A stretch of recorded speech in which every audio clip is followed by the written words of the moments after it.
سب سے پہلے ہم یہ جانتے ہیں کہ امامت کہتے کسے ہیں، امامت کی عظمت کیا ہے، امامت کا جو منصب ہے یہ منصب ہے کیا۔ آپ قرآن مجید میں جائیں، منصب امامت سمجھا رہا ہوں، قرآن مجید میں جائیں، خداوند متعال نے جب چاہا کہ جناب ابراہیم کو بلند مرتبہ عطا کرے، جناب ابراہیم کے پاس نبوت تھی، نبوت سے بڑا کوئی منصب ہو سکتا ہے؟ اب خدا کیا کہہ رہا ہے، جب خدا نے چاہا کہ ابراہیم کو بلندی عطا کرے تو ابراہیم کی طرف خطاب کیا اور فرمایا یا ابراہیم انی جائلک للناس امامہ، ابراہیم میں تمہیں لوگوں کے لیے امام قرار دیتا ہوں۔ تو سمجھ میں یہ آتا ہے کہ منصب امامت منصب نبوت سے بالا تر ہے۔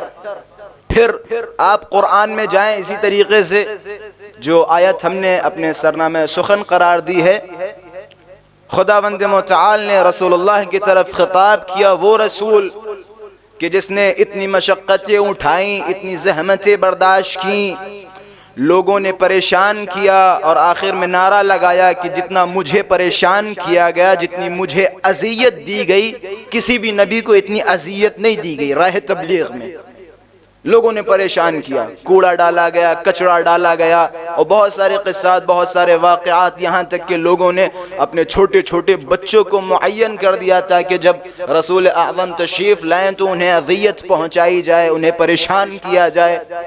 اب سوچیں وہ رسول کہ جس نے اتنی مشقتیں اٹھائی ہوں، اتنی محنتیں کی ہوں، اور پھر آخر میں منصب امامت سمجھا رہا ہوں، ماشاءاللہ سے سارے امامیہ ہیں، سارے شیعیان حیدر کرار ہیں، میرے خیال سے شیعوں سے بہتر امامت کا معنی کوئی سمجھ ہی نہیں سکتا، کسی کے پاس یہ منصب الہی ہے ہی نہیں۔ وہ رسول کے جس نے اتنی محنتیں، اتنی مشقتیں اٹھائیں، اور آخر میں خدا خطاب کر رہا ہے یا ایھا الرسول بلغ ما انزل الیک من ربک، اے رسول پہنچا دو، کیا پہنچاؤ؟ وہ پیغام جو تمہیں تمہارے خدا کی طرف سے دیا گیا ہے۔ خوب یہاں خداوند متعال رسول اللہ کو تحدید کر رہا ہے۔ تحدید کیا ہے؟ خدا کہہ رہا ہے اے رسول اگر تم نے یہ پیغام نہیں پہنچایا تو گویا تمہاری یہ 40 سالہ محنتیں، مشقتیں بیکار۔ منصب امامت سمجھا رہا ہوں، سمجھے منصب امامت ہے کیا، کہ پہنچا دو وہ پیغام، اگر تم نے یہ پیغام نہیں پہنچایا تو تمہاری یہ محنتیں، یہ مشقتیں، یہ زحمتیں بیکار، بے سود۔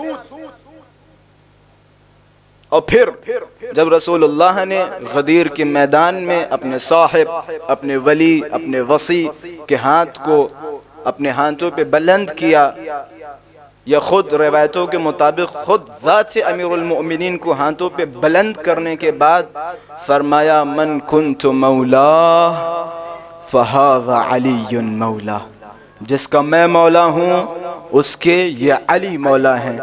جب اعلان ولایت رسول اللہ نے غدیر خم میں کیا تو پھر آیت نازل ہوئی اليوم اکملت لکم دینکم واتممت علیکم نعمتی، آج وہ اسلام آیا ہے کہ جس اسلام سے میں راضی ہوں۔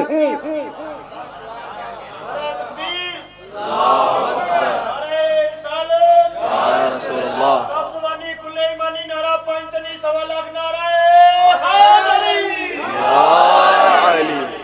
گویا خدا کہہ رہا ہے رسول وہ اسلام کے جس کی تم تبلیغ کر رہے تھے نا، وہ اسلام تھا، لیکن ہم نے مکمل ہونے کی مہر نہیں لگائی، مہر تب لگائی جب اسلام میں ولایت علی داخل ہوئی۔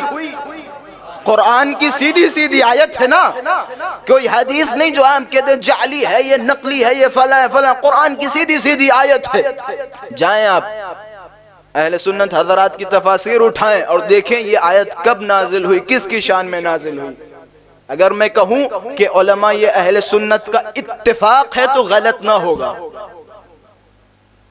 اکثر بلکہ اکثر 90% علماء اہل تسنن نے اپنی تفاسیر میں لکھا کہ یہاں الیوم اکملتو کی آیت اس وقت نازل ہوئی کہ جب رسول اللہ نے امیر المؤمنین کو اپنا جانشین بنایا، گویا خدا نے اپنی مہر لگا دی اور کہ جاؤ آج کے بعد ہم نے اسلام کو مکمل کر دیا اور ہم اس اسلام سے راضی ہو گئے۔ یہ ہے امامت، یہ ہے منصب امامت۔